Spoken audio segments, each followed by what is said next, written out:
Good morning, all.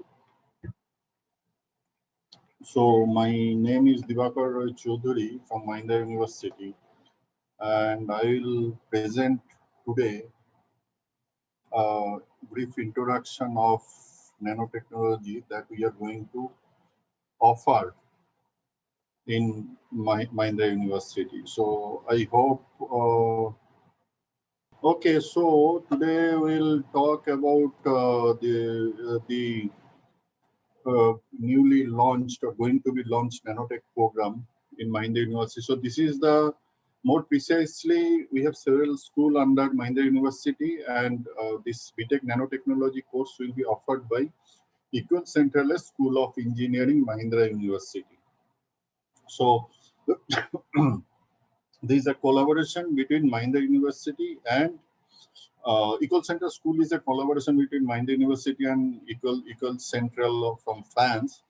And under this school, this BTech nanotechnology will be offered. So let me say a few words about our leadership. So you see that top left corner, Sri Anand Mahindra, who is the Chancellor of the university. Top right corner is Professor Yajulu Meduri, who is our Vice Chancellor. Bottom left corner is Professor Arya Kumar Bhattacharya, who is Dean R&D, and bottom right corner is Professor Vishnu Pal, who is our Dean Academics. Little bit about the geography of infrastructure of our university. So you see that you can in Google Map, you can see the location of Mahindra University, which is in the north side, or more precisely, northwest of Hyderabad. And this is the aerial view of Mahindra University. You see that this is the main building, and this is the gate whose picture I just showed in the previous slide. And you have a lot of greeneries around, and in between you have buildings. This is the courtyard of the main building.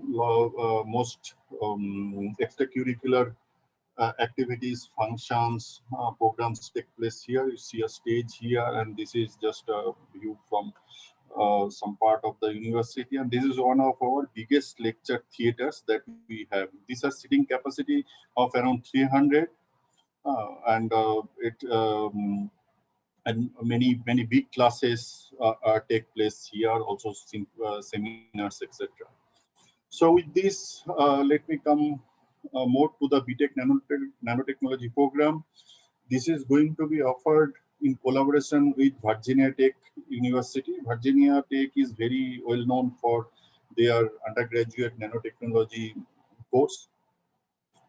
And our collaboration administrative procedures are in final stage.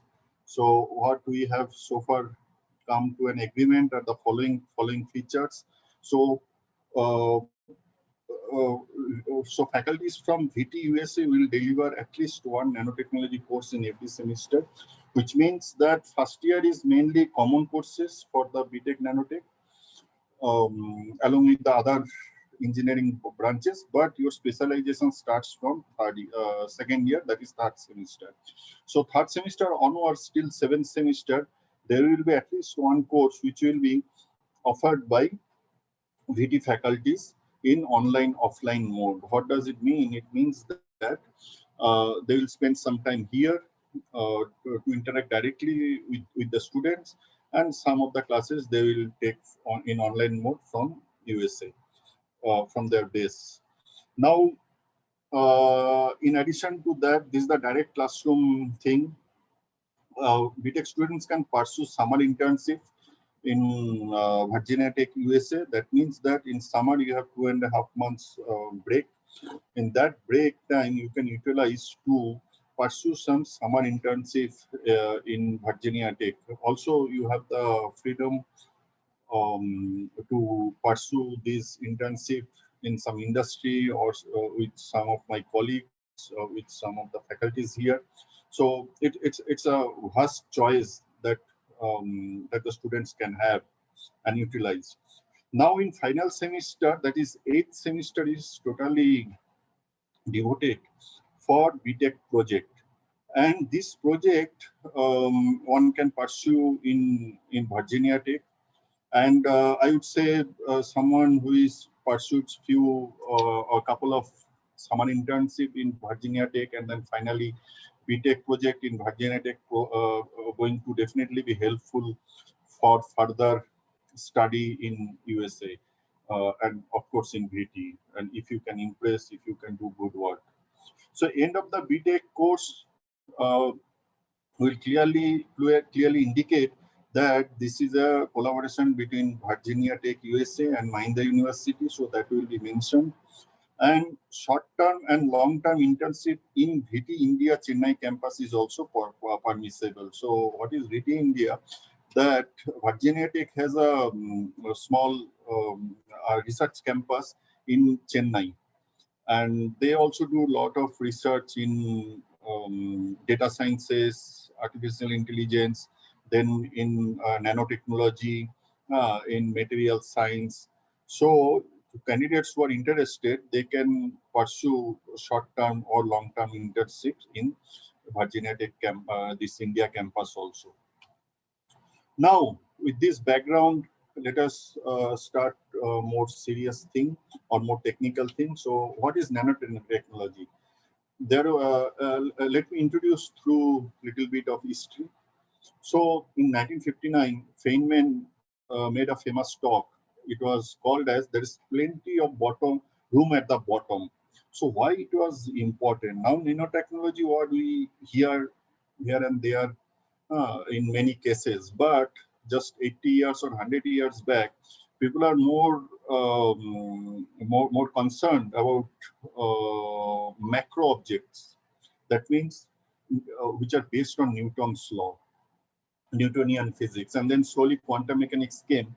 And at that time, this is at a juncture when the science was moving from typical Newtonian mechanics to quantum mechanics era. That Feynman sensed that if one can utilize the atomic properties, atomic interaction at the atomic level, then there are many possibilities are coming on the way. And this can revolutionize the technology, this can revolutionize the science, this can revolutionize this can make a huge social impact on human being, on mankind. So that is what is meant here. There is plenty of room at the bottom, although it may sound very so sorry. One thing, at the bottom means at the atomic level. Huh? At the atomic level. So from bottom up, if we come up, then atoms, then molecules, then clusters, then finally material, and then we use that material. But he, for the first time, proposed, or I would say, sensed that the manipulation at that atomic level can do big wonders. So, following that, in 1974, Taniguchi coined the term nanotechnology. So, 1974 is very famous year. There are many things happened actually. Anyway, I'm not going to that. And there are few breakthroughs which are actually considered as cornerstone of this era of nanotechnology. What are they? So, first is this scanning tunneling microscope, which was invented in 1981. So, the scanning tunneling microscope works on the principle of quantum tunneling.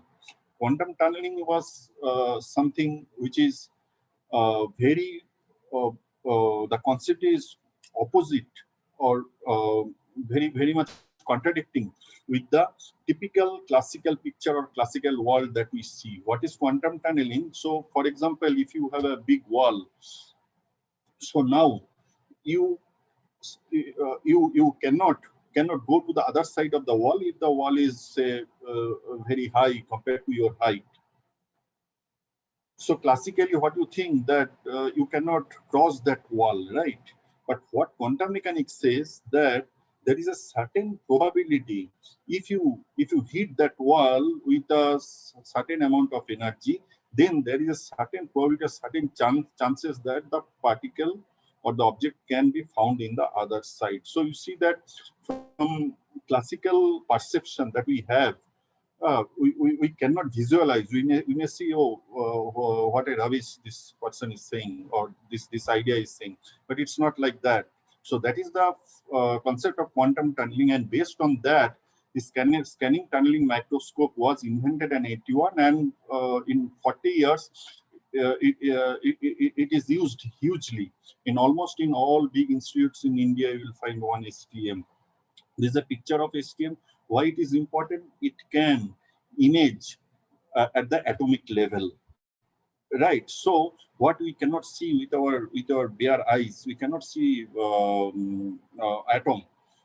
But with this technique, with this concept, this STM was developed, and through that one can visualize, one can get impression, one can get idea about the atomic level scenario. The next, this is mainly hardcore physics based invention. The next thing was fullerene, which was discovered in 1985, and that fetched Nobel Prize in 1996 after 10, 11 years. So why fullerene is important? Because fullerene is a typical material or chemical material which has very versatile properties. So that is also considered as a another cornerstone, because this nanotechnology is something which is not like typical other branches where you focus on electrical or focus on computer science or focus on mechanical. All branches, of course, has their own merits and all are good. But in case of nanotechnology, it's very much interdisciplinary. Okay, so with that, this is the mainly contribution from the chemistry. So you see that these big contributions are coming on from physics, chemistry, and then the next thing was came is quantum dots, which was invented. And that quantum dot has lot of applications, from biology to photovoltaics. Photovoltaics means solar cells. From lightning, that lightning means, for example, you see your computer screen, you see your mobile screen. So everything, these are all based on quantum dots. So what is quantum dots? In layman's term, what we see, whatever we see, position of an object, we define it by x, y, z coordinates, right? So you go in the x-axis 10 steps, you go in the y-axis 5 steps, you go in the z-axis, which is, let's say, vertical, you go 5 steps, you reach your point. So this is the concept of x, y, z. Now, quantum dots are something where for all these three dimensions, x, y, and z dimension, if you reduce the dimension so much that all these three dimensions at the nanometer level, let's say 5 nanometer. So if you imagine that kind of a system, that kind of a situation, then that is called quantum dot, and the properties of that material completely changes at that situation. At that level. This is also known as size quantization. So you see that, and it shows very several exotic properties, several new properties, and which are extremely useful for the things that day and night we are using. As I said, in your display, in your solar cells, you may have a solar cell panel in your rooftop, but we do not know, as general people do not know how it comes, but quantum dot is playing some role there. You have a mobile phone in your hand, but from different angle you see different, you can see the screen, or if you want to block the blue rays, which is harmful for the eyes, but how do you do that? So again, quantum dot is coming into the picture. And as you say that, as you can see that the concept of quantum dot is based on size quantization, which is basically a physics, but synthesis of these quantum dots is normally people go from the chemical route. So you see that, and these things leads lot of requires a lot of material manipulation. So you see that this is a classical example where physics, chemistry, materials all are coming together, and it has application in typical electrical domain, electronics domain, mechanical domain, and medicine domain, and all. Anyway, so this is how we can we can define the nanotechnology. Now let me give you a little feeling about what is nanometer. So you see that this left hand side upper corner, you have, let's say this is a human hair. So the diameter of this hair is normally of 100 micrometer. If you make 100 slices of, of the hair like this, then each slice will be 1 micrometer. If you further make 1,000 slices, and that brings you to 1 nanometer. So you see that we actually cannot hold a, or we barely can hold a human hair. Now, first you are making 100 times smaller, then 1,000 times, which is in total basically 1 lakh times. And then we get a part which we just cannot hold. It's beyond our capability. And of course, we cannot see it is so small. That is again beyond our capability. So, but that is the level of nano. That is the level where nanotechnology starts working, where one can utilize nanotechnology, one can manipulate properties of the nanotechnology. And since our natural senses cannot detect these things, so we need something special, some special instrument. You see that this is the SCM picture of this one nanometer size. I mean, at the level of 1 nanometer size.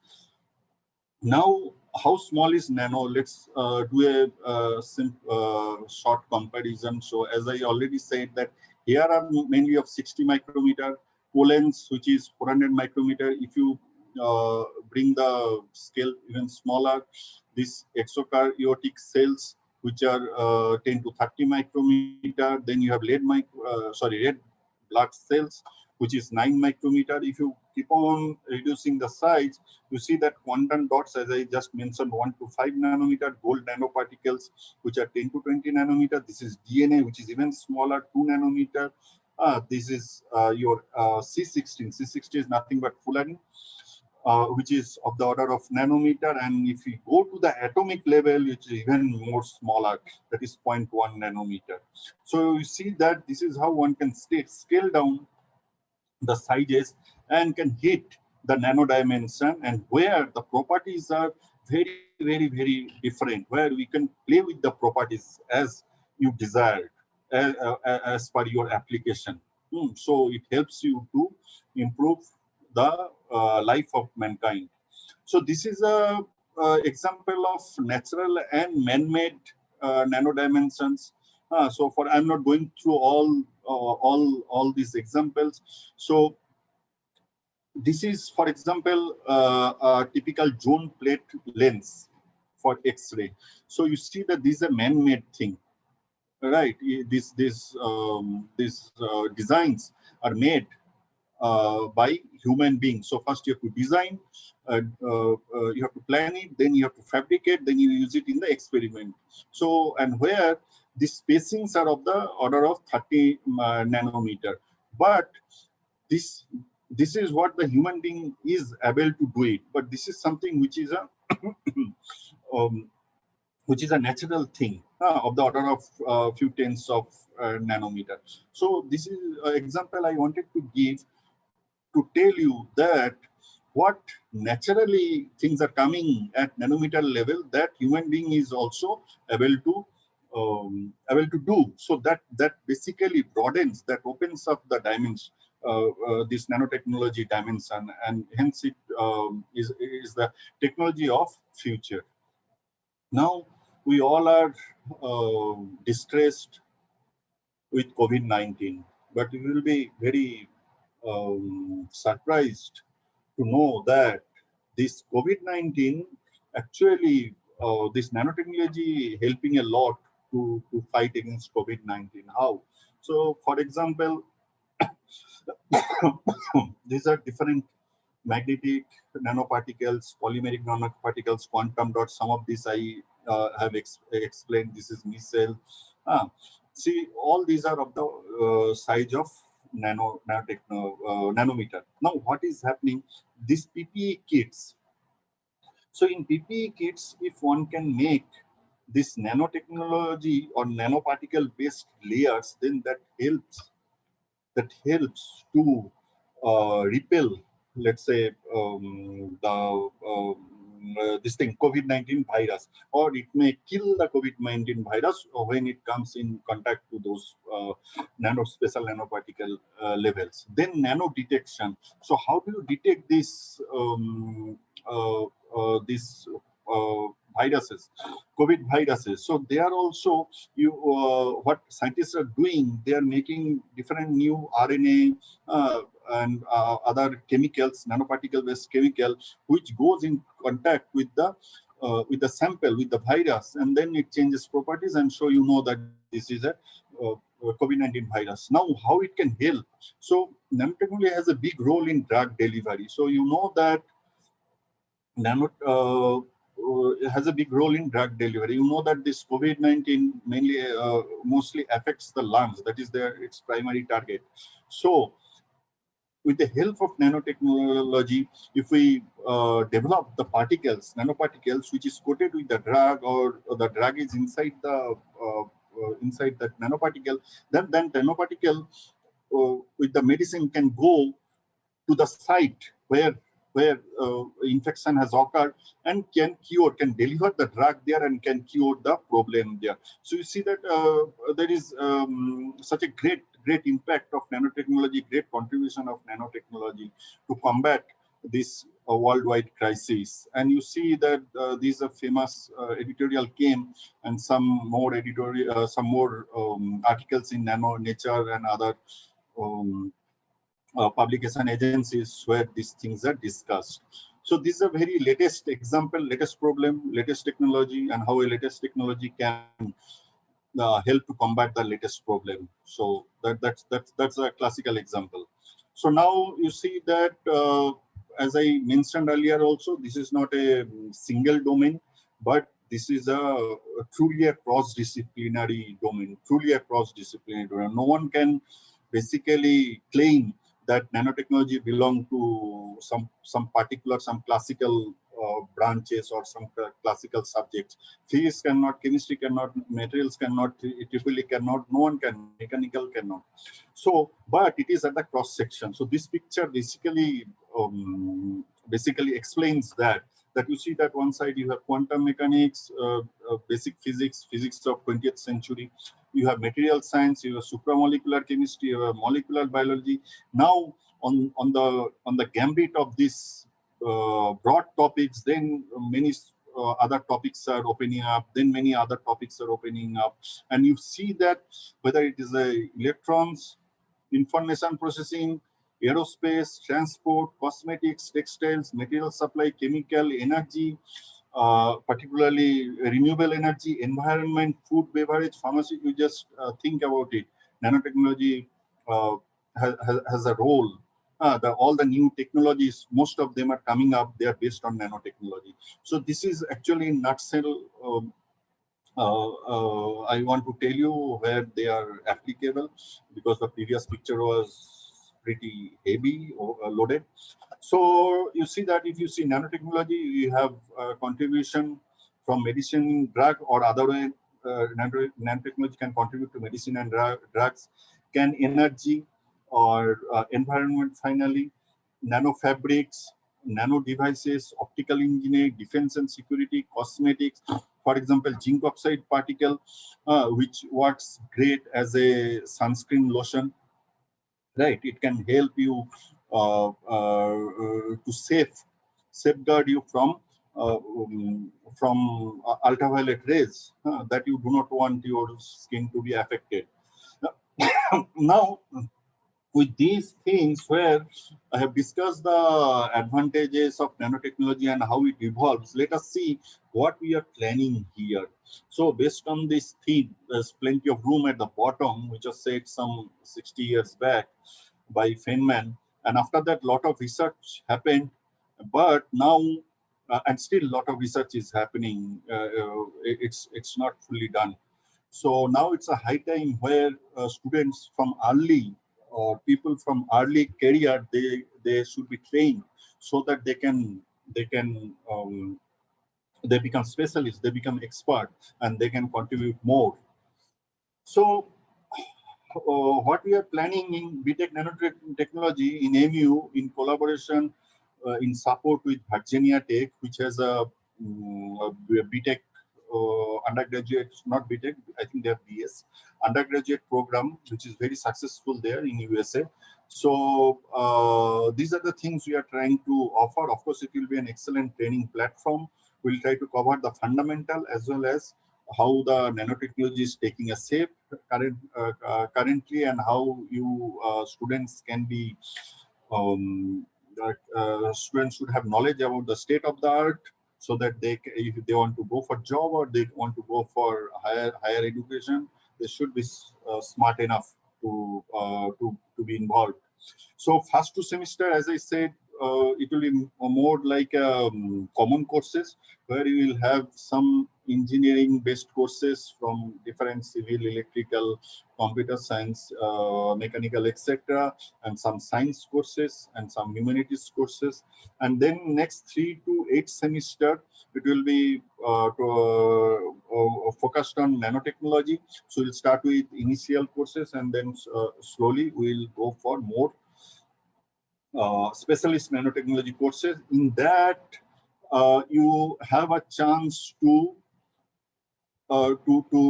as per your choice, you have a chance to specialize in nanoelectronics, nanomedicine, or nanophotonics. We are going to have a basket of electives, in total 6 electives, where you can choose your subjects, and one can choose in such a way so that he becomes, as per your interest, become more expert in nanoelectronics or nanophotonics or nanomedicines. So what are these? You probably know a little bit about this. Of course, nanomedicines, which deals with the medicinal side of pharmaceutical side of this nanotechnology. So that helps you to scale down the materials, and so that you can exploit the properties for the medicinal or health care applications. And then we have the nanophotonics also. Nanophotonics, what happens that the particle at the nanotechnology or nano size level, they interacts with the with the electromagnetic waves, with the light, with the infrared, and therefore that interaction can lead to new properties, or you can modulate the electromagnetic waves in such a way that it is helpful in many photonic application. And what are those photonic applications? For example, spectroscopy or detection, solar cell. Nanotechnology just revolutionized solar cell. I mean, solar cell and nanotechnology are just like now kind of synonymous. All solar cell, whatever improvement is happening, that efficiency is increasing. It's totally credit goes to the nanotechnology.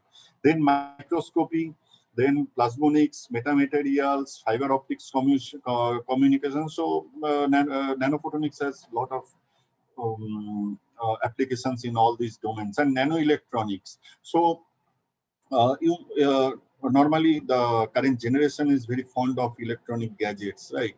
So why is it so? Every 2 years, 3 years, you are getting new Apple, you are getting smaller and smaller computer, laptop, and how this thing is happening? Again, this is because of the nanotechnology. The miniaturization of the devices are taking place because nano, which is extremely small. So the big ICs or the complicated ICs can be replaced with the smaller and smaller ICs. Of course, it's not that straightforward. There is a famous Moore's law. One can go and look at it. But this scaling down of the devices, of the transistors, of the diodes is possible, is made possible because of nanotechnology. And then since the sizes are lowered down, sizes are reduced. So what happened that your overall compact size of the gadget is also, or device is also reducing. So this laptop, pump top, whatever is happening, the credit goes to nanotechnology. So now I would briefly say a little bit about the specialized courses or electives. Of course, we'll give a broad introduction to nanotechnology in our BTech program, and after that, slowly we'll give you chance to specialize in these three domains: nanophotonics, nanoelectronics, nanomedicine. So in case of nanophotonics, what are the things you have? We will first introduce you to nanotechnology, then we'll talk about some carbon nanotechnology, then we'll talk about MEMS and NEMS, microelectromechanical system, nanoelectromechanical system. So you see that these MEMS and NEMS are typically mechanical and civil concepts are there.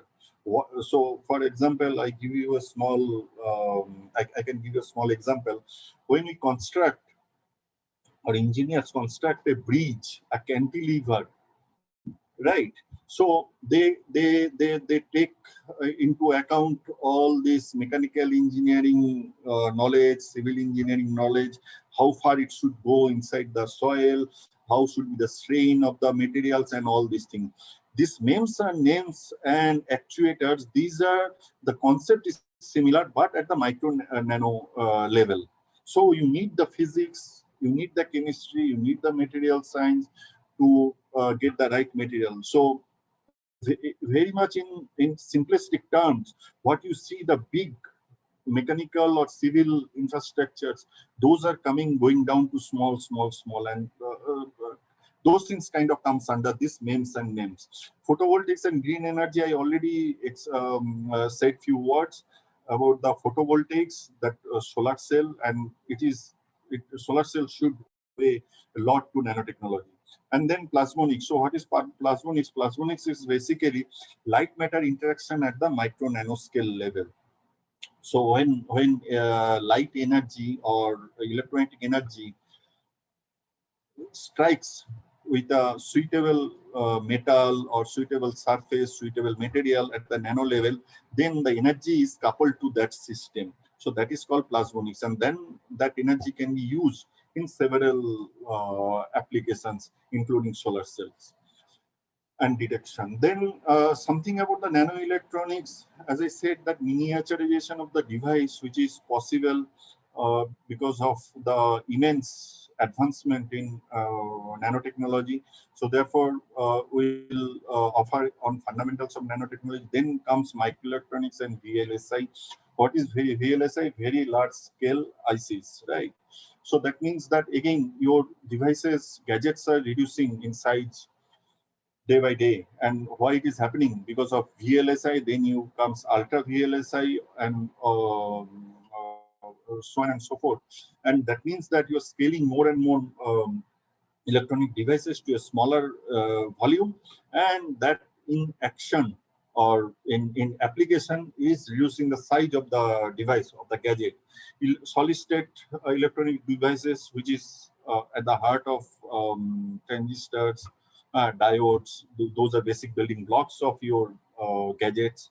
And then, of course, basic of lithography. So why lithography? Lithography is a technique which actually help you. One can design, one can imagine that, okay, my chip will be like this. My chip will have the 1 millions of ICs, and that will give you this property, that property. But how you implement it in reality? So lithography is that technology. Lithography is that engineering. Lithography is that tool that helps you to realize that kind of ICs, that kind of devices, that kind of electronic circuitries that we imagine, that we design, that we want to achieve. But finally, lithography experimentally or practically helps you to realize that. Then, of course, nanostructure characterization and sensors, then advanced nanomaterial. So with the advent of nanotechnology, we are not confined with 3D materials only. Now people are going for 2D materials. For example, graphene, fullerene, and many other material, MOS2. So what happens that, as I said, that this, when you go for 2D materials, two-dimensional materials, of course, your size is shrinking. You are no more considering 3D material. Also, the your properties can change because of the quantum mechanics, quantum physics effect. So this is how your 2D materials can contribute to nanoelectronics, because then it helps you to get new electronic devices. Then nanomedicine. So analytical tools and techniques in medicinal chemistry and nanomedicine. So chemistry and medicine are very closely related. Particularly, chemistry has many branches. One of the branches is medicinal chemistry. Now, um, how you implement those medicinal chemistry, hmm, and how you get those compounds. So those are the things comes under medicinal chemistry and nanomedicine pharmaceuticals. So this is more related to the previous topic. Then advanced drug delivery systems, which is very interesting, and lot of credit, and actually all credit should go to nanotechnology. So as I explained, in case of COVID-19 problem, how the treatment is happening. So similarly, one may have different other diseases. So now for these diseases, you do not want to do you do not want to make a surgery. People want to avoid surgery because our body is the best system. We should not cut it. We should not make any changes in that. So how it is possible? So this drug delivery is the method which is motivated, which is backed by and nanomedicine. So if you have a problem, if someone has a problem at some corner of the body, then the medicine in the form of nanoparticle with a carrier. When you take it inside the body, then it goes to several places, right? That is not in your control totally.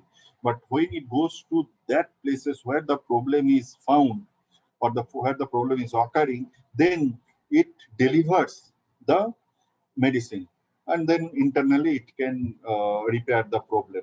Then micro and nanofluidics. Micro and nanofluidics is a very important thing, and nanomedicine. Not only nanomedicine, nanophotonics, nanoelectronics also has many applications in this domain. So in this case, what happens that our body is full of blood. So it is everything blood. Blood is the carrier basically. So whatever you want to send in the body, you have to send through this medium. Blood is the medium. So therefore, and since it's a fluid, so naturally this micro nanofluidics, and how what is the pressure you should put so that your veins won't rupture, so that it should not be overdosed. At the center, it should not be underdosed, that it cannot repair the problem. So all these things, all these things uh, um, are understood through this micro nanofluidics. Now, what are the career opportunities? So, for example, in nanophotonics, these startups like Plasmonics Incorporation, Integrated Plasmonics are coming. Then big, giant companies like Corning, HP, Intel, IBM, they are also working in nanophotonics. Samsung, for example, because there are a lot of photonic devices which coming in the market, and so they need people to work on them. Then from defense, there is huge market in defense for nanophotonics, actually for nanotechnology. Uh, DARPA, US funding agency, national labs in US or in India, NRL, DRDO, ISRO, they always look for people with to work in the nanotechnology domain. Also, fundamental research is still very much active. As I said, it is at the crossing point of fundamental research and total application. So there are a lot of tools. There are a lot of opportunities are there. So similarly in nanoelectronics, I'm not going one by one, but mainly electronics and semiconductor industry. For example, Micron, IBM, Intel. Um, all these companies are very much their huge focus is on nanoelectronics. Then you have auto and aerospace industries, for example, how special coatings can be used on the body of the aeroplane. So those things comes under nanotechnology. Then of course environmental monitoring and university research labs, those are very commonly applicable for nanotechnology. Then you have many this kind of roles which require nanotechnology background in MNCs: graduate engineer, electronic engineer, trainee patent attorney, embedded engineer, applied materials, because there is a urge to develop new and new material to target the new applications. Then in nanomedicine, you have many companies. These are some semiconductor companies. Apart from that, typical pharma companies are there. Also, Hyderabad is hub of pharmaceutical industry. So here one can get a lot of opportunities with nanomedicine, nanotechnology background. So apart from that, uh, nanotechnology industry is coming up in India. These are some list of companies which are already active in India. They look for people with nanotechnology background who mainly they work on nanomaterials for different purpose. For it can be for electronics, it can be for mechanical, it can be for something else. So these companies are coming up, and we are hoping that many more companies will come up. And who knows, some of you after finishing the course here may start your own company. So yeah, so those are the aspects that nanotechnology can offer or worldwide happening. Now what we can offer: so nanotechnology is a course which is uh, hands-on experiment based. It's not a very theoretical course. It's a very experiment based course, and we need a lot of hands-on experiments to comprehend, to understand what is nanotechnology, because you cannot go and see what's happening. So experiment tells you that okay, this is what we expected and this is is happening. It may be following your understanding, it may be following your expectation, it may not be following your expectation. In either case, you have to come up with a proper explanation. So for all these things, we have a very high-end supercomputer lab.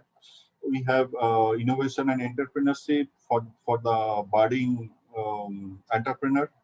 So we have a robotics lab, we have 5G lab, we have heat transfer, we have tribology and material research lab.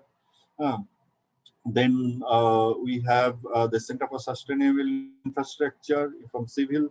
We have chemistry research labs, physics research lab, electric vehicle lab. So there are several hardcore research labs are already in the university or Eagle Central School of Engineering. These all do not come directly under nanotechnology right now, but we believe in interdisciplinary, cross-disciplinary system. So if you find interest, then one can go and work on those labs also with a supervisor of that lab uh, to broaden your horizon.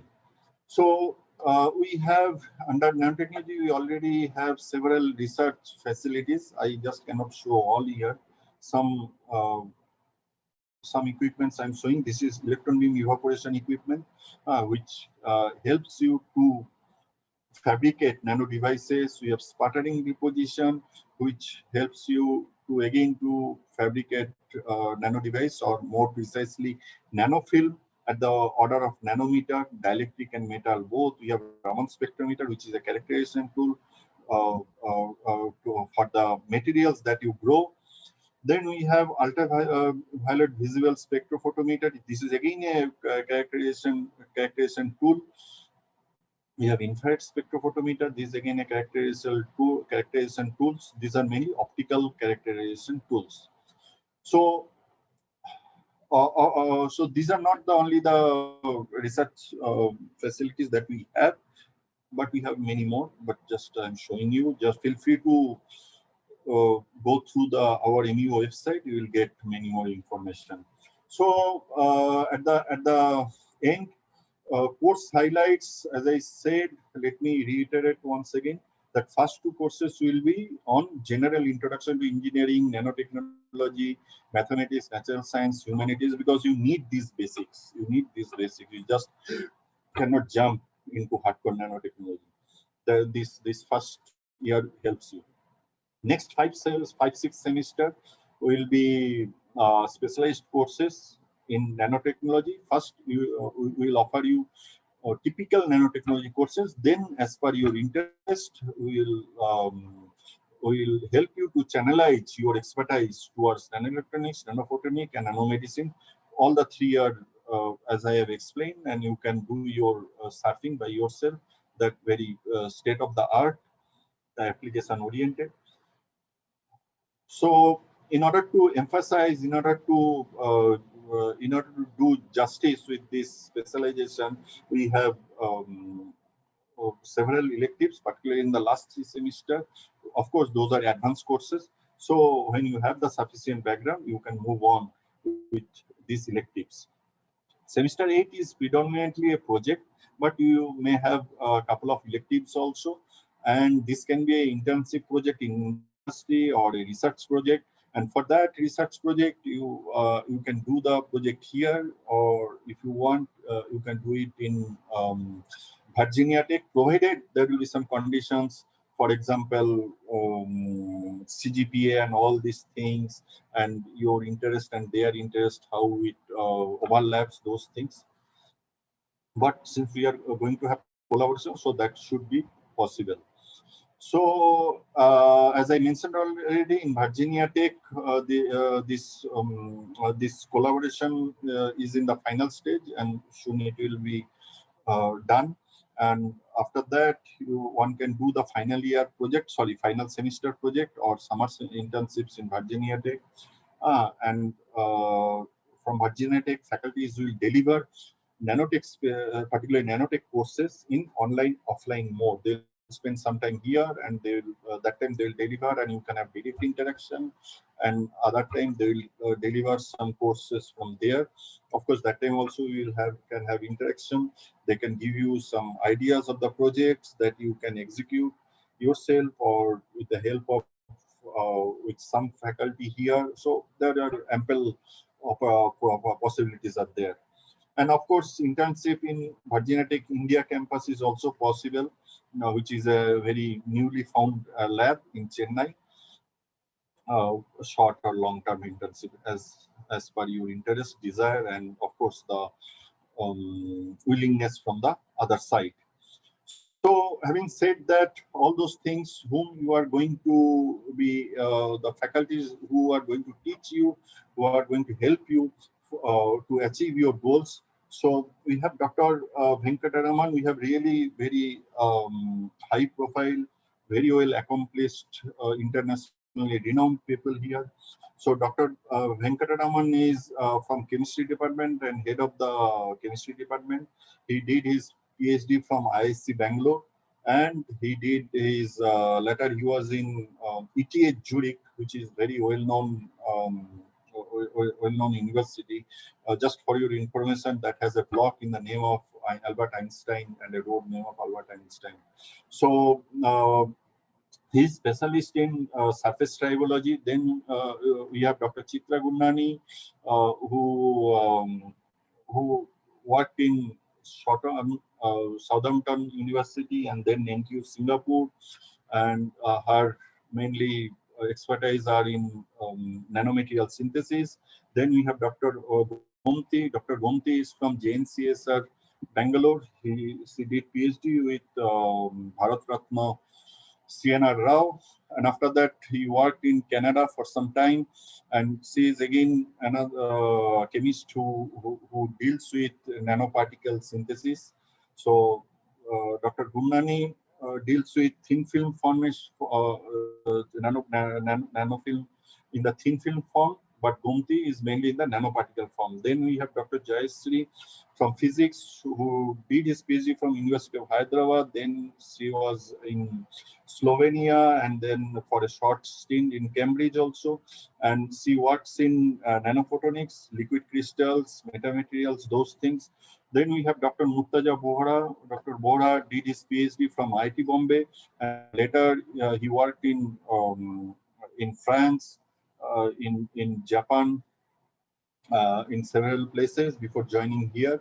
And Dr. Bora is mostly on synthesis and characterization of magnetic nanoparticles. Then we have Dr. Anil Annadi. Dr. Anil Annadi did his PhD from NUS Singapore, and then he was a postdoc in Penn State University, USA. And then again, he was a postdoc in NUS Singapore for a short stint. After that, he joined us. So he also works on nanoparticle synthesis and mainly, but he deals with the electronic structures. Then we have Dr. K.N. Dipti. She did her PhD from University of Hyderabad. Then she worked in PRL, um, Physical Research Laboratory, Ahmedabad, and also she was in Fermilab, Chicago for some time. So her background is high energy physics. And this is myself, Diwakar Roy Chaudhary, and I work in terahertz, metamaterials, nanophotonics, these domains. So thanks for your attention, and I am ready to take your questions. You can type, and from there I can read and try to answer. Is there any questions? Where are the questions? Requesting the participants to type in the question in the Q&A box. Professor, you can expand the Q&A box. That's where the questions will come. But it's empty. Answered. Oh, acha, answered. The BTech application is available, sir. Only, sir. Is this number is available? You have answered them. Yes, sir. I've responded to questions. That's a generic question, so I responded to. So any questions specific to the nanotechnology program? We request the audience to ask Professor Diwakar. So nanotechnology will also be taught in CSC. No, we are talking about BTech nanotechnology here. So the course we are offering is BTech in nanotechnology in collaboration with Virginia Tech USA. So as I have explained for last 50 minutes, the nanotechnology itself is a very rich domain. This is something which is coming up very fast. So to do nanotechnology, you may need some coding. You may need people are using even AI also in doing nanotechnology. So I don't see that nanotechnology falls in CSC domain or CSC falls in nanotechnology domain. Both are separate, both are independent, and both has their own merits. Achha, the next question is, this course is available for mechanical diploma student. This is regarding the criteria, so that admission section can tell you. Ritesh Jaiswal also asked this question. So I'm not sure, I mean, what are the channel through which you can enter? There are several channels. So you get in touch with admission section. Mr. Rakesh Sridharan is online. He can probably help you.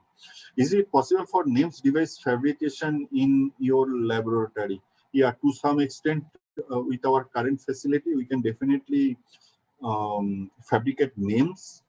But for names, we may not be able to at this moment, but some kind of some simplistic names can possible.